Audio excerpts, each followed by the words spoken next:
Who here was familiar with the subreddit anti-work? I only became aware of it somewhat recently. By somewhat recently, I guess I mean in the past 6 months, because it's seen this meteoric growth. I can take a look at the anti-work subreddit stats over here, and look at this. This is ridiculous. You see that its numbers start to grow right at the beginning of 2019, right when I started my channel. Curious. But like late 2021, I mean, it went exponential. I mean, like a ridiculous amount of growth, up to 1.6 million, where I imagine it's not going to go much farther. And we'll talk about why. So, as I understand it, anti-work was originally not that political of a subreddit. That's kind of stupid to say. Obviously, it was political, but I don't think initially it was like this hyper leftist uh sort of directed principled economic like movement kind of thing. I think it was people who didn't want to work, you know. I think the subreddit was initially like screw working, I think, you know. But when the subreddit blew up and got much larger, the majority of the people who joined were more principled political types, not work sucks, but more the amount of work we do, the nature of our labor relations. These are highly destructive, you know? Yeah, it became about the evil of exploitation, about how we work too many hours. Automation hasn't done enough to reduce the work time of the average person. You know, work culture is destructive, that kind of stuff. So initially, it was like, you know, work sucks. And then later it became, I think, kind of like this adjacent class conscious leftist space, you know? And from what I saw of anti-work, I liked what I was fond of. You're actually wrong. It started as an eco-anarchist sub, then grew to be more general later. Well, we don't care about what anarchists think, okay? Those guys are crazy.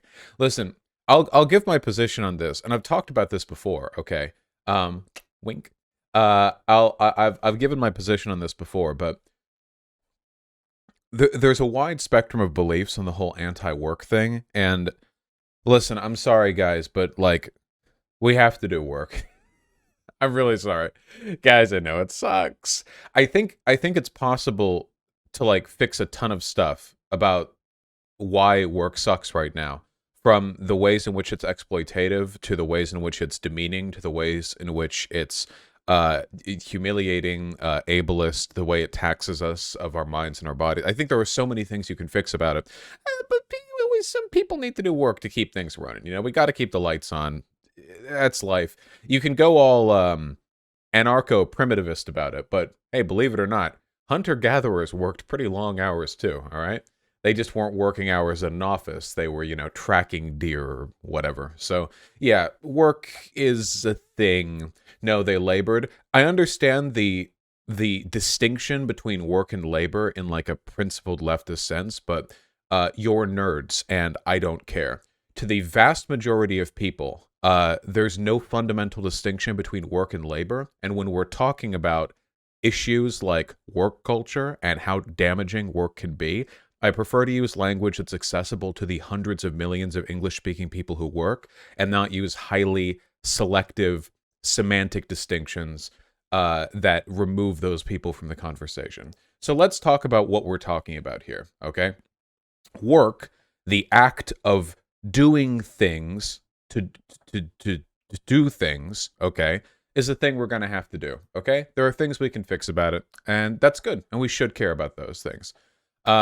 Now, the reason why we're talking about, no shit, Sherlock, well, you know, some people don't even think that.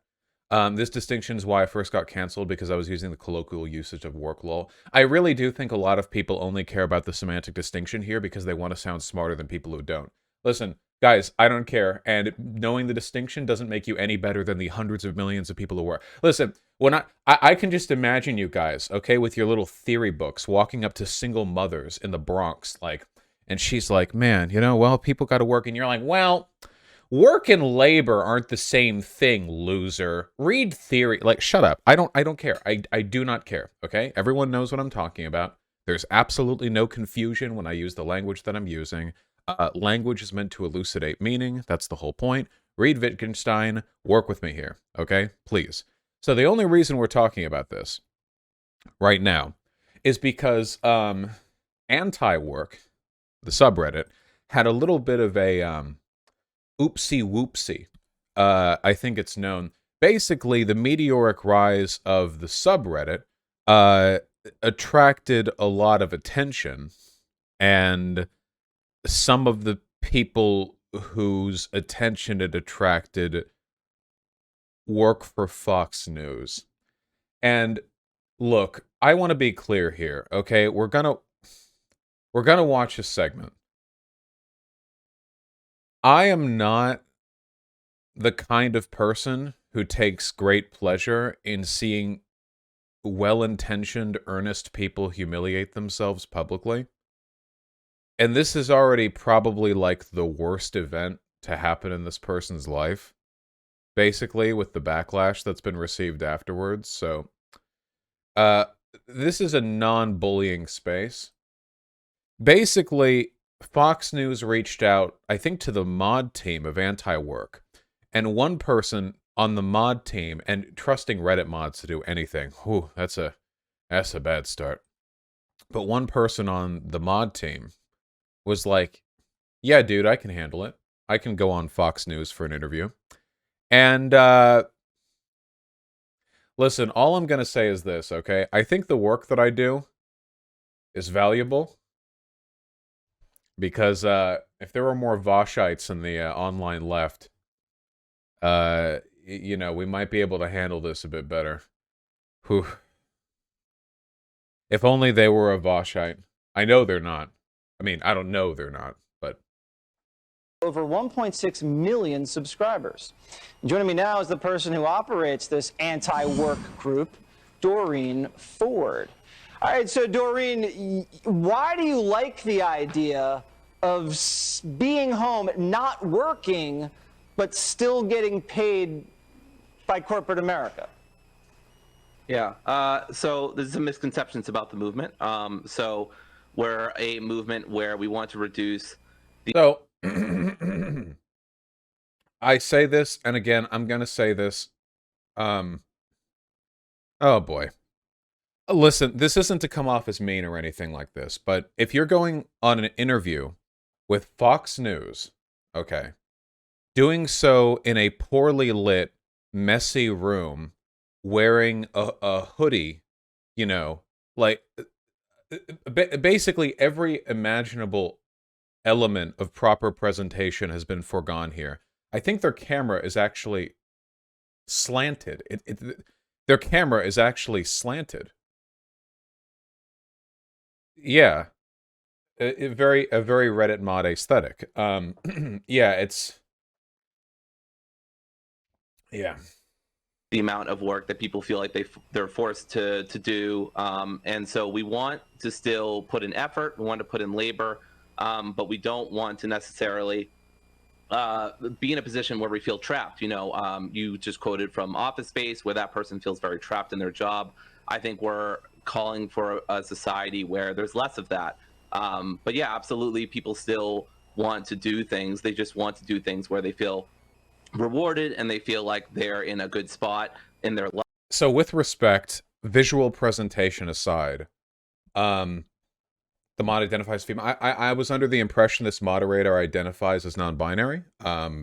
Whatever the case may be, this is a really bad... Is she, her? Okay, she, her. They, them? Okay, people are giving me contrary information. Just go by they, them if you don't know.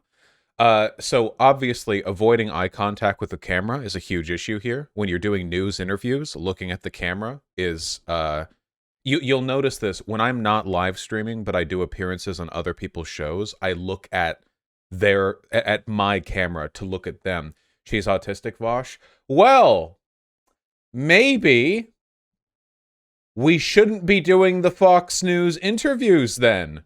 They're autistic, that's why they explained it. Well, perhaps then we should consider letting other people represent multi-million member groups, mayhaps. This is not meant to be disparaging, but in the traditional Marxian sense, from each, to each what they need, from each what they can provide, right? And some people cannot provide good public speaking. An inability to make eye contact, a weak and obviously nervous delivery of the political messaging, poor presentation visually in terms of lighting and everything, cut together. Listen, I don't feel like this should be controversial. The old leftist movements understood this. Good public speakers are the ones who get in front of the cameras. This was the problem with Occupy Wall Street, by the way. Even if you don't have like a central leadership or whatever, they, you get, like, this is very common sense. If you need someone to speak to the press, you get the people who are good at speaking to the press. Now, I'm not saying that this was some supreme arrogance on the part of this person here. Like, I'm not privy to their thought process. I can only say that, like, these things have to be given consideration. But let's finish the bit. Life and that their job respects them and stuff like that. There's varying. So Doreen, but you're not being forced to work. This isn't slave labor. You've applied for a job.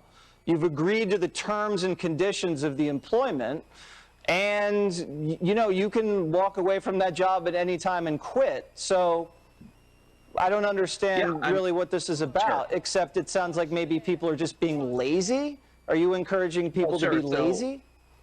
So I think laziness is a virtue in a society where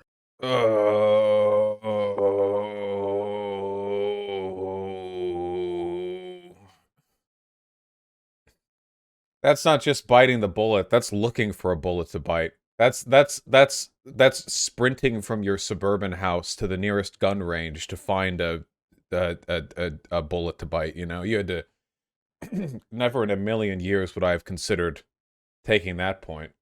All right, well, continue.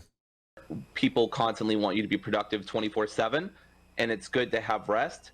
That doesn't mean you should be resting all the time or not putting effort into things that you care about. But I think one of the what do you think is like a good work day? How many hours is a solid work day in your ideal society? Sure. I mean, I think as much as people want. I mean, I personally work. I have like a 25 hour work weeks, which I think is fairly good. So I would like less work hours. And what do you do, Doreen? I'm a dog walker. A dog walker. Okay. Yes. And how? So how old are you, if you don't mind me asking? Sure, I'm 30. You're 30. Apparently, this was a lie, and later in the subreddit, while mass banning people during the subreddit hullabaloo, she said it was actually a 10-hour work week, 2 hours a day, 5 days a week. Okay. And is there something you want to do besides being a dog walker? Do you aspire to do anything more than dog walking, or is that kind of your pinnacle? I love working with dogs. If I had to do this for the rest of my life, I wouldn't be super complaining. Dogs are wonderful animals. But I would love to teach. I would love to, work with people and stuff like that. What would you teach, Doreen? Philosophy mostly. Just introduction to philosophy, critical thinking. Now, you can probably tell that Jesse Waters is bullying her. And the reason for that is because he's been given a gift here. Honestly, like, you guys think he's being a douche, but he would be an idiot not to capitalize on this. Like, you may think he's being mean, but, like, imagine this from his perspective. They're doing this, like, anti-work segment. They're doing an interview with people who think work is bad, and then this is what he gets, right? It's a gift.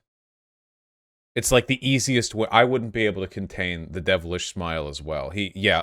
All he had to do was ask a few pressing questions, and like this whole thing fell apart, like, optically. I don't even know. I feel like the only way he could look not like a bully here is if he was actively coddling her. Reason, stuff like that. Okay. Well, I would love to take your class, Doreen. I would just be taking notes the whole time, and you know what? Professors are very similar schedule than something that you're imagining. So I think that actually might work perfectly for you. Listen, I think this might not be the greatest idea, but who am I to judge? Just anxiously rocking the chair back and forth, can't make eye contact. It's very painful. To each their own, they say. It's a free country. Sure. Not everything's free, you know. but it is a free country. Thank you so much. Sure. We got to run. We got to pay the bills. Oof. On a scale of 1 to 10, how cringe is that video? Pretty cringe. Listen, basically what happened after this. So the user base of anti-work didn't want to talk with the media. Apparently the mod team did this against their will. That's what somebody in the chat said. If they're wrong, then it's not my fault, and I can just repeat things that my chat says without fact-checking it. Thank you.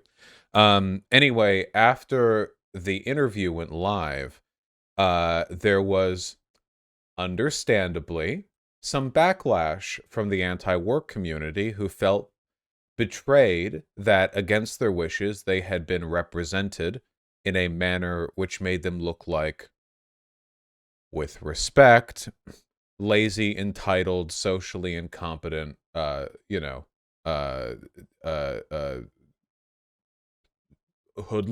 I don't know. To a Fox News audience, that's probably a word they use. And thus began the complaining. And the complaining led to a tremendous amount of threads being locked, people being banned. I believe that the moderator who went on the Fox News interview was accusing a lot of people of being transphobic. And don't get me wrong, I'm sure a lot of those people were transphobic. So to the extent to which those claims were being exaggerated in order to justify attacks against people who were criticizing her, I can't really say. We had this post, and I think this is what led to the subreddit being privated. Sorry doesn't cut it. Mods are not leaders of the sub. Moderation team is not content creators, are not developers of a video game we're on, or not authors of some book we're all reading. You have no power here. The Reddit moderation dialectic. Now comes the revolution. You can modify comments that you can delete comments, you can delete threads, and that is the extent of the power you hold as a moderator. That is not said to attack you, but to remind you you should have no influence over the sub, and if you are having influence over the sub, then there is something immensely wrong. I cannot believe how painfully ironic it is that you have some authority and you exerted it incorrectly, and then immediately refuse to acknowledge it or correct it on the sub, which is literally dedicated to holding those who do exactly what you did accountable. How could you possibly be that blind to this painful irony? So this is a very stupid Reddit post. This is about the equivalent of saying that you can't be an anarchist and moderate a Reddit thread. And there's not really any irony in having an anti-work sub and then moderating the sub. Like, the sub anti-work is not about holding people to account for moderating subreddits. But this is the kind of self-importance that you usually get during drama on Reddit, because everyone thinks they're like a philosopher king. So, whatever. The whole thing was taken down. Now work reform, I think, is the new sub that people are migrating to. That's the new thing they're jumping over to. And I have a few dozen thoughts. Work reform is a mess right now. It's only been like 24 hours. Not even 24 hours. I'm not surprised by that. So here are some pointers, okay? Obviously, it was wrong for Doreen's, her name, yeah, Doreen, the moderator, to go on there against the wishes of the community and represent the group in the way that she did. Now, I'm gonna, to be fair, if she had knocked it out of the park, people probably wouldn't be complaining. I think some strategies that she could have gone for are pointing out that people have always had the choice to work. The choice to work, however, is not the ability to control working conditions. That historically, the decision to not work is one which is often met with a much lower standard of living, and that because reforming work is not something the average worker has the ability to meaningfully do in their space or in general, they're ultimately left with what they're given. And if what they're given sucks, they don't have many other alternatives. And this has been the case historically for a long time. I think drawing upon historical parallels would have been a good way for her to expound that point. I think that she never should have said laziness is a virtue in this society.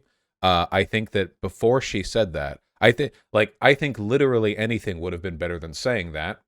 I think that if she had screamed and punched her router and disconnected the call suddenly, that would have been better than saying that. I think that would have significantly, that would have been an improvement optically, massively so. Of course, obviously, presentation is important. You know, optics, as much as people make fun of me for caring about, you know, the concept of delivering the movement well, optics are something that have oft been considered within left-leaning movements. You know, I struggle to remember her name at the moment, but did you guys know that the civil rights movement was considering blowing up the issue on a woman before Rosa Parks?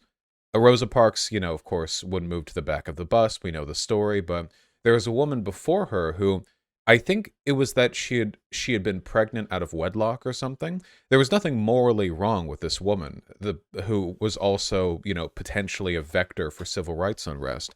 Yeah, a single mother. There's nothing morally wrong with being a single mother, and I think they even acknowledge that internally. You don't suddenly become more justifiable a target of racism because you're a single mother, but they knew what would happen if they had gone public. She would have been obliterated in the press. You know? Like, if they had gone, if the Rosa Parks had been another woman, and it had been, yeah, like a pregnant, you know, single woman, like that, like, it doesn't matter that that's not morally wrong. They would have obliterated her. Her life would have been ruined, and the civil rights movement would have been weaker for it. It's a callous consideration, but if you're not willing to at least take these things into account with respect, you probably shouldn't be making any statements about how civil rights movements or any kind of public movement should be conducted at all. Optics is just a big part of how these things play out. There's nothing morally wrong with spinning back and forth in your chair anxiously while doing an interview, with not being able to make eye contact, with being in a room with poor lighting, with having disheveled hair, with wearing a black hoodie during a Fox News interview. There's nothing morally wrong with any of those things, but optically they're death sentences. And for that reason, I think it's important that people, you know, in a public space, should take them into account if you're representing large groups, large movements. With regards to the anti-work stuff, you know, specifically, I touched on it a little bit earlier, but I want to talk on it a little bit more extensively, if I might. Work does suck. That is definitely true. That is a thing that is true. I think that work sucks for the vast majority of people. There are a lot of untrue aphorisms that people express to cope with how difficult work is. Wait, hold on. I'm sorry. There seems to be some sort of party happening adjacent to me. There we go. Jesus. They're moving stuff around. Some sort of banger party. Anyway, the things people say to cope. You know, you ever heard the saying, if you do what you love, you'll never work a day in your life? Absolute bullshit. That one, by the way. All that means is that suddenly the thing you love is also how you pay the bills, which means that things that you otherwise would have done only for personal enjoyment now have to be drawn out into a manner of self-sustenance. It's possible to enjoy work that you do, but man, that is the exception, not the rule. I think that a lot of the issues we have with work right now mostly come down to work places and co-workers. I think that if you, you know, there's a reason why there are so many like sitcom comedies that take place at like a workplace, and all of the coworkers are like buffoons. You know? Wait, hold on. Sorry, that is absolutely bullshit. I say that as an artist who does comms, as in I'm bullshit, or the saying is bullshit. If you agree with me, then you're correct. If you disagree, then die. Just it's hard to tell what part of the VOD people are on. Anyway. There are so many, you know, sitcoms where it's like, oh, a bunch of wacky coworkers get along, you know. I feel like a lot of jobs are really, really tolerable if you get along with your coworkers, at least in my experience. I know, for example, that at least in terms of how much I could tolerate my 8-hour shifts while working at, I'll just say the frozen yogurt place that I used to work at, because there was only ever one other employee at a time. There were only ever two people, me and someone else.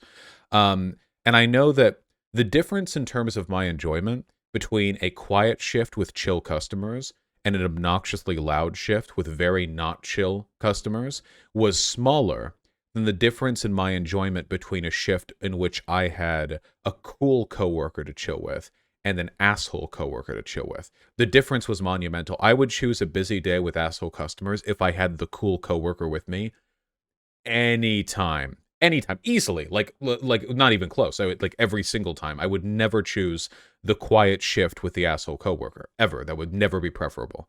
And I think the reason for that, I mean, part of that is like a camaraderie thing, you know, like kind of shared suffering. I think a lot of that is just because fundamentally as social animals, retail work, service work in general tends to entail a lot of really negative interpersonal interactions, and buffering that with positive ones with somebody you work with can make a huge positive difference. It can make it can go a long way towards making the whole thing more tolerable. But most people don't get along with their coworkers that well. And I think there are reasons for that are largely structural. This is one of the reasons why I like worker cooperatives. There are a lot of things managers will do to keep you the fuck away from your coworkers that feel like they're just done out of spite. You know what I mean? That worker cooperatives tend not to do, because worker cooperatives, the policies are dictated by the cooperative. And why would workers ever choose policies that hurt them, you know?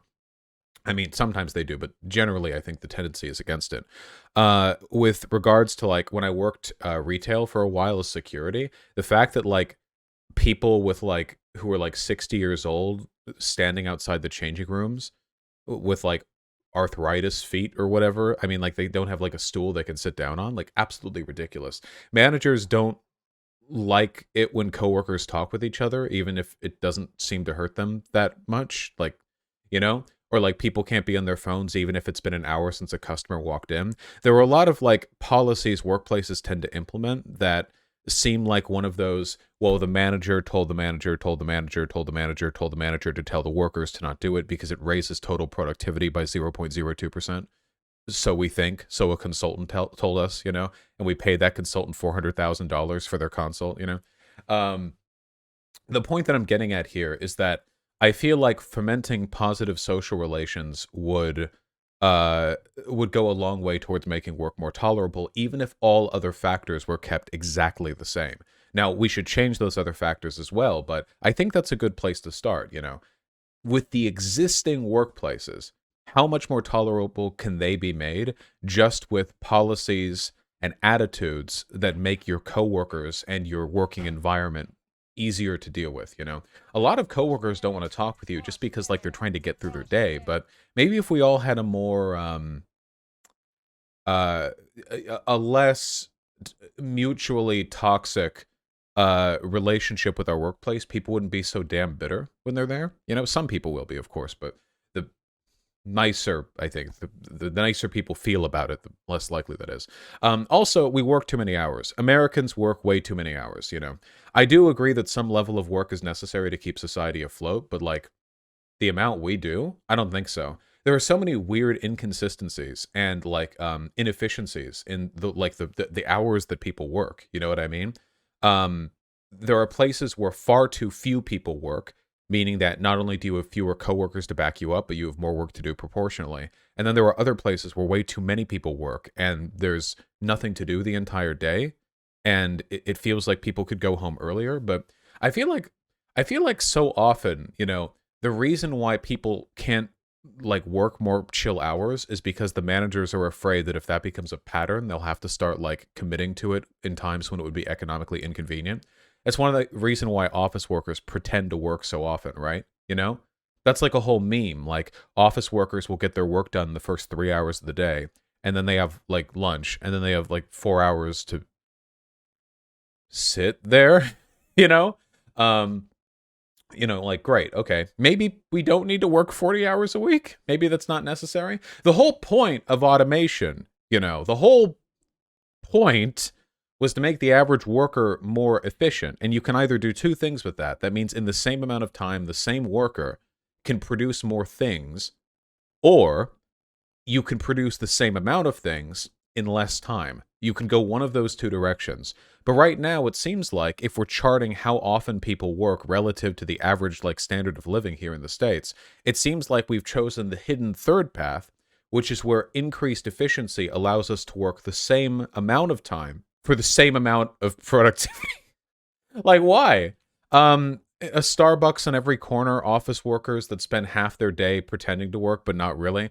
There are so many weird problems with the system, and so much of it is because of this hegemonic 5-day work week, 8 hours a day, monolithic cultural construct that feels like it can't be challenged, you know? It's very culturally conservative. It has nothing to do with efficiency. This is one of the great inefficiencies, of course, and it's one of the reasons why capitalism is not economically efficient in some respects when you have antagonism between the desires of the working class and the bourgeois. Because some attitudes we have towards work as a concept are born of the callous and paternalistic attitude that capitalists have towards their workers. But they're not born out of any sort of rational or efficient understanding of how to best met out productivity from a given amount of labor. And then you have to ask, what is that productivity being built towards, How much work can you contribute to the world that actually makes the world better before the work that you're doing is only additional profits to be sheared off by the 1%? There's no hard mathematical formula for that, but it's definitely something worth considering. Would it be possible for everyone in America to cut off 10 hours? Let's just start with 10 hours from their workday and have nothing change in terms of the standard of living for the average person. I genuinely believe that's possible. Did I say 10 hours a day? 10 hours a week. 10 hours a week. 10 hours a week. We'll start simple. Yes. 10 hours a week. Without shearing off any standard of living. I think that's possible. Obviously, it wouldn't be as simple as just letting people go home earlier. There would have to be drastic reforms to the way we think of our economy and working hours, but it can be done. And there are so many more. Listen, the more radical you get with this anti-work stuff, or work reform, depending on which subreddit you're a part of, the more wild the possibilities become. I'm talking about reform within traditional capitalism, which, fun, oh boy. But, a key component, I think, of anti-capitalist organization is the idea of eliminating alienation. It was a dream of many of the old communist thinkers to allow people the opportunity to, what was that old saying? A fisherman one day, a writer the next. The idea is by giving people free time and giving people the economic leeway to pursue their interests, there would be more transability between different industries, which would allow people to not just specialize, but to broadly experience a wider range of potential interests. You know what I mean? You understand what I'm talking about, right? I think that would be nice. Specialization is economically efficient in some respects, but I think it can be very dehumanizing. The idea, oh, you went to school for for this specific thing, and you've done 20 years of this specific thing, and now that is the only thing you can ever do. That's the only way in which you can contribute to your community. If you choose to do any other work, it'll be simple work, and you'll be paid a fourth as much. I don't know if that's necessarily how things have to be. In fact, I know that isn't how things have to be, because I'm very, very confident it's entirely possible for people to, move more flexibly between their given fields. Anyway, at this point I'm rambling. Listen, the point that I'm getting at here is that it is the capitalist's job to extract from you the most work possible, and it is your job to do as little as you can.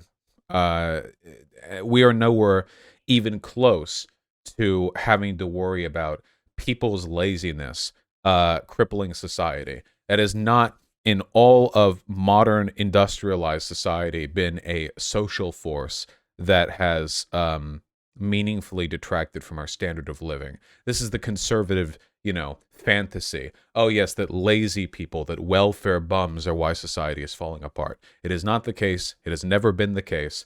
And God willing, maybe we'll see one day, where something like that could be the case. Because that would have to be a better world than the one we live in now.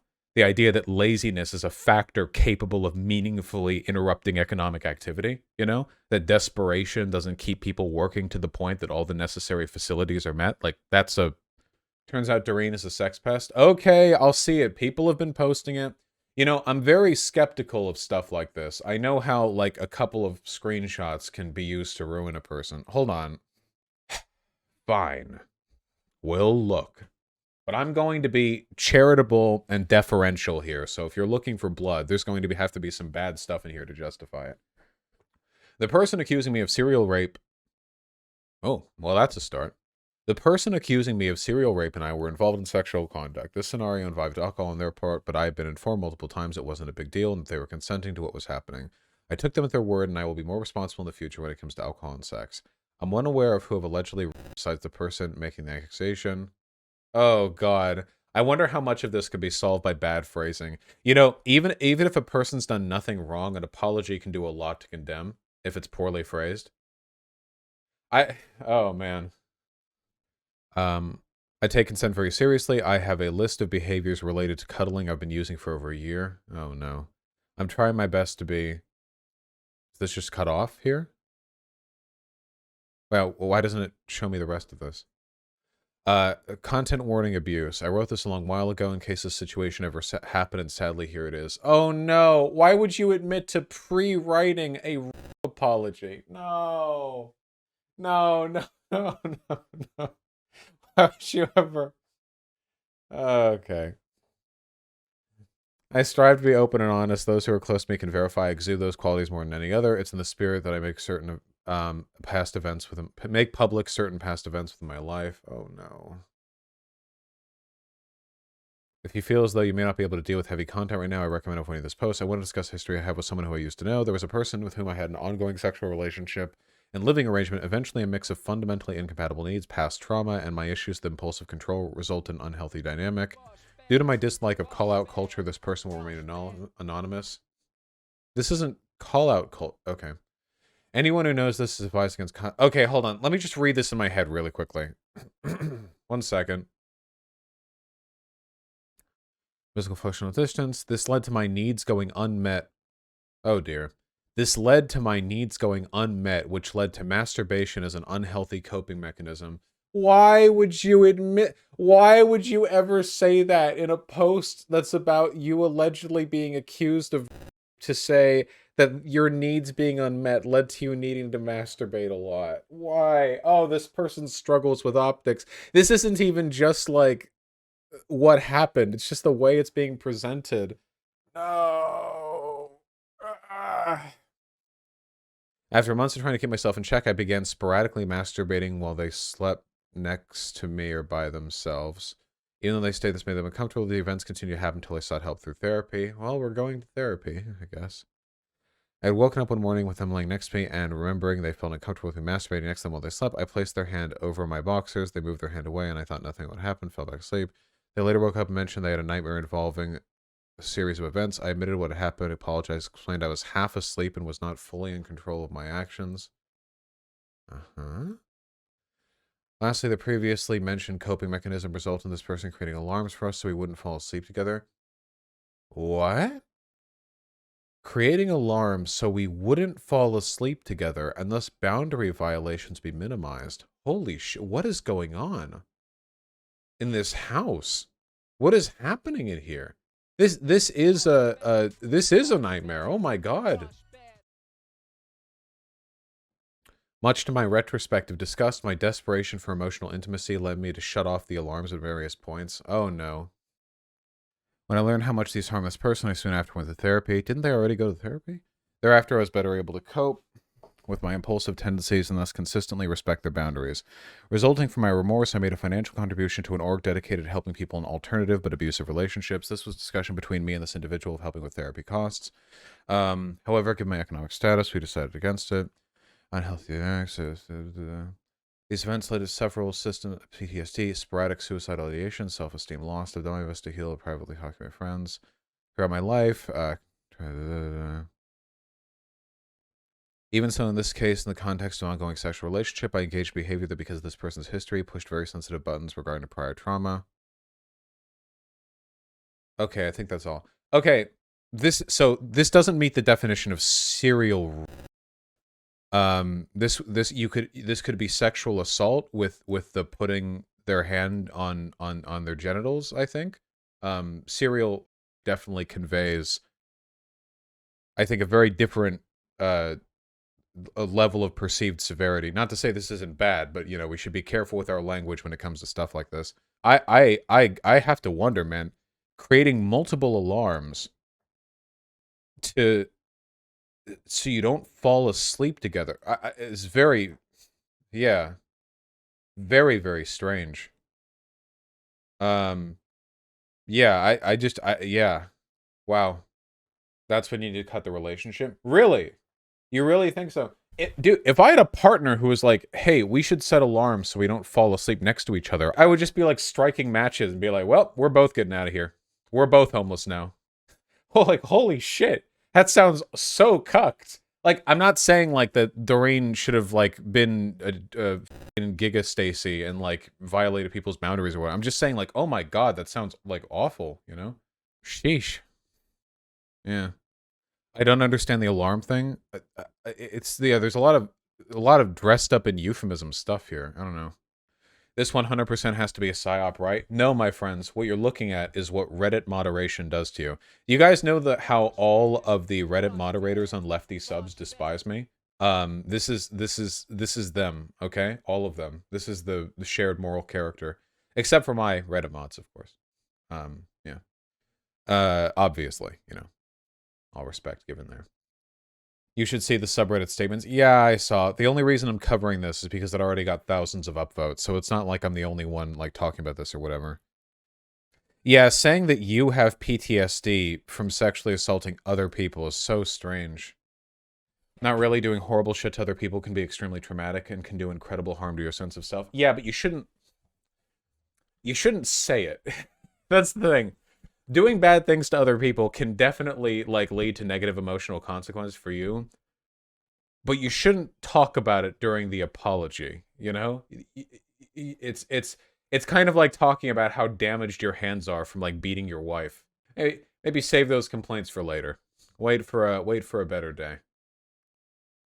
God damn, dude, it's still happening. It's still happening. Anti-work went public a few hours ago, I guess. Mod transparency. Okay, so there was another person doing interviews. Kimezuke, a 21-year-old male. Hello, I'm a 21-year-old male, long-term unemployed, and an anarchist. All right, here's my hot take, okay? If you want to represent the anti-work sub, you should be someone who works. Right? Like, if you have problems with work, you should be familiar with work. Long-term unemployed at 21 means you've, like, never worked, right? Like, how the fuck do you know? Yeah, like, get a fucking 46-year-old factory worker or some shit, okay? Get a guy who works at, like, an AutoZone who has, like, 4 kids or something. That guy has a right to be anti-work. Then they're going to say you're inconsistent? Nah, dude, that's easy. Like, hey, I'm anti-work. Yeah, I think that work sucks. There are changes we can make. But, it's something we have to do to keep the lights on. I don't think that's, Crowd control mod search Reddit talks. Fox News incident. Planning to remove her from moderation duties. Have contacted the admins for the removal of her as a mod. Is she the top mod? Where's the mod list for the sub? Shouldn't it be on the right-hand side? She was? Jesus. Why the actual f*** would y'all even do an interview with Fox in the first place? Why have no preparation? Abolish Work did such a terrible job. It's like she got paid to make everyone here look bad. I honestly think they were likely paid to fuck up that badly. Abolish Work said Fox messaged the mods and asked specifically for them. Well, if they were the top mod, it might make sense that they would ask specifically for her. So Kimezuke, who's been long-term unemployed, somehow thinks he's a good fit to do interviews. Saying you're long-term unemployed at 21 will give everyone the impression this asshole has never worked in his life. Yeah. I'm very passionate to keep the anti-work spirit of movement alive. I've been personally investing more than 10 hours moderating this subreddit in the last 2 days, the point of sleep deprivation. Oh my god. This is from the top post? Oh my god. You know you can tell this person has never worked a day in their life if doing 10 hours of subreddit work for 2 days gives them sleep deprivation. You don't work. What else are you doing? Yeah, of course, Demon Mama, but PR is important. This is why every, like, subreddit that has any kind of decent lefty following should have one, like, Chad optics guy, you know? Like, like, in every subreddit, there is at least one Giga Chad with the voice of an angel, okay? And that's the person who needs to be deployed. It can be the same guy for, like, every sub, I don't care. We need to have, like, we need to have, like, like, a lefty sub equivalent of what's his name, the Tyrone guy, the Vaush bet, like that guy, you know, and you just pay him $10, and you're like, hey, can you go on this Fox News interview? Yeah, big Tyrone. Hello, I am from anti-work, and work sucks. No, just get Big Tyrone to do it, man.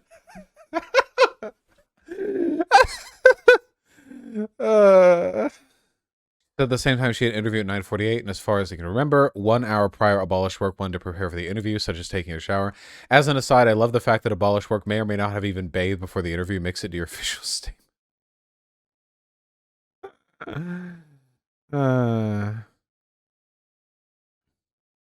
So I've been lurking in this sub for a hot minute now, and as a warehouse worker who was actively trying to get my coworkers to unionize, the simple fact that anyone in the mod team felt okay to do any of this, especially without talking to the community, is ironic at its core.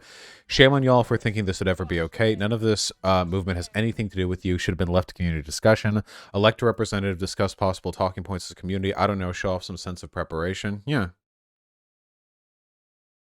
At least Doreen maybe took a shower beforehand. This is so fucking funny, dude. I mean, it really sucks. Don't get me wrong, as somebody sympathetic to the broader political aims of the group, but like, yeah. Also, the fact that they would even call themselves an anarchist.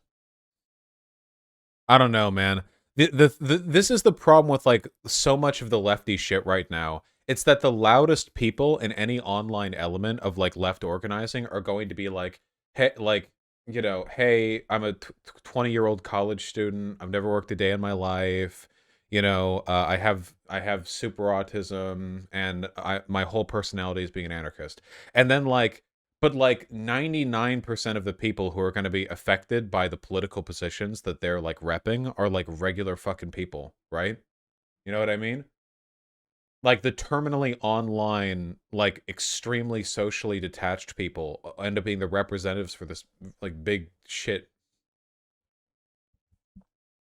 Well, yeah, D-Mom, it's not a matter of banking on Reddit movements. It's a matter of like, as long as these institutions, Reddit things are going to exist, like they're going to be PR hotspots. So as long as that happens, it doesn't matter whether or not people believe in like anti-work in terms of optics. Like Fox News was going to contact them whether or not they believe in it, and people are going to form opinions in that interview whether or not they believe in it. So as long as that's going to happen, we got to have people. This is our movement. We ain't ever getting workers' rights, dog. True. Oh, god damn. Downvoted into the 4 digits. Jesus. Oh my god.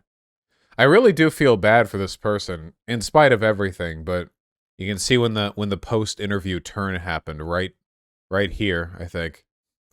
I hate eye contact and our society's insistence on it, so I doubt I'll work in that, but I appreciate your comment and advice, so thank you. Oh, no. Oh, man, this was even like a supportive comment, too. Holy fuck, the post about this got 72,500. Jesus, no wonder the fallout's been bad. This is even like a nice comment, too. There were probably like way meaner comments here. Oh, God. Oh, no. A lot of this is responding to people with the gender stuff.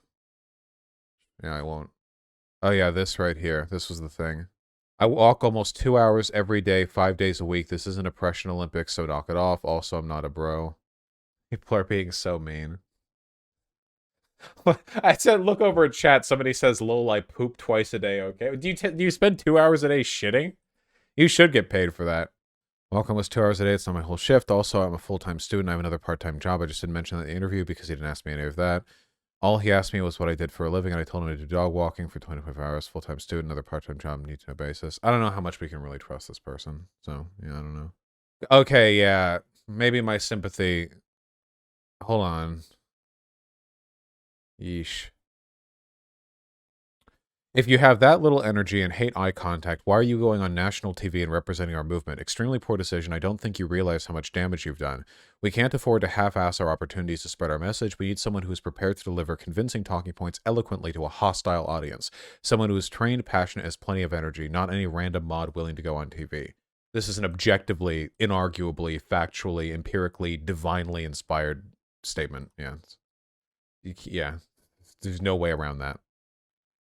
And then the retort, because it doesn't take that much energy for me to literally turn on my computer and talk to someone. I mean, sure, I was nervous, but it doesn't take a lot of energy. I was pretty tired afterwards, though, just because I felt gross because I talked to Fox News.